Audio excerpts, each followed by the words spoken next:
ಮಣಿಪಾಲದಲ್ಲಿ ನಡೆದೇ ಹೋಯ್ತು ಭಯಾನಕ ಕೃತ್ಯ. ಹೋಟೆಲ್ ಕಾರ್ಮಿಕನನ್ನ ಬಿಯರ್ ಬಾಟಲಿಯಿಂದ ಚುಚ್ಚಿ ಭೀಕರ ಹತ್ಯೆ. ಮಣಿಪಾಲದ ಲಕ್ಷ್ಮೀಂದ್ರ ನಗರದ ಬಳಿ ಮುಖ್ಯ ರಸ್ತೆಯ ಅನಂತ ಕಲ್ಯಾಣ ಮಾರ್ಗದಲ್ಲಿ ಹೋಟೆಲ್ ಕಾರ್ಮಿಕನನ್ನ ಬಿಯರ್ ಬಾಟಲಿಯಿಂದ ಚುಚ್ಚಿ ಹತ್ಯೆಗೈದ ಘಟನೆ ನಡೆದಿದೆ.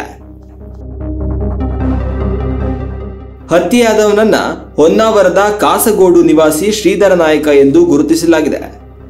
ಘಟನೆ ಗುರುವಾರ ರಾತ್ರಿ ಆಗಿರುವ ಸಾಧ್ಯತೆ ಇದ್ದು, ಶುಕ್ರವಾರ ಬೆಳಿಗ್ಗೆ ವಾಯುವಿಹಾರಕ್ಕೆ ಹೋದಾಗ ಸ್ಥಳೀಯರ ಗಮನಕ್ಕೆ ಬಂದಿದೆ. ಸ್ಥಳಕ್ಕೆ SP doctor Arun Kumar, Manipal inspector Devaraj, Manjunath ಆಗಮಿಸಿ ಪರಿಶೀಲನೆ ನಡೆಸಿದ್ದಾರೆ. ಪೊಲೀಸರು ಹೆಚ್ಚಿನ ಮಾಹಿತಿಯನ್ನ ಕಲೆ ಹಾಕುತ್ತಿದ್ದಾರೆ. ಇವತ್ತಿನ ದಿವಸ ಬೆಳಗ್ಗೆ ಮಣಿಪಾಲ್ ಪೊಲೀಸ್ ಸ್ಟೇಷನ್ ವ್ಯಾಪ್ತಿನಲ್ಲಿ ಒಂದು ಕೊಲೆ ಪ್ರಕರಣ ದಾಖಲಾಗಿದೆ.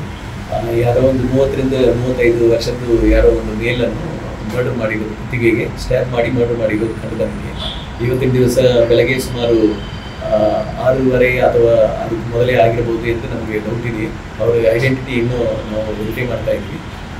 FIR ರಿಜಿಸ್ಟರ್ ಆದ ಮೇಲೆ ಆದಷ್ಟು ಬೇಗನೆ ಪ್ರೊಸೀಜರ್ಸ್ ಕಂಪ್ಲೀಟ್ ಮಾಡಿ ಇನ್ವೆಸ್ಟಿಗೇಷನ್ ಕಂಪ್ಲೀಟ್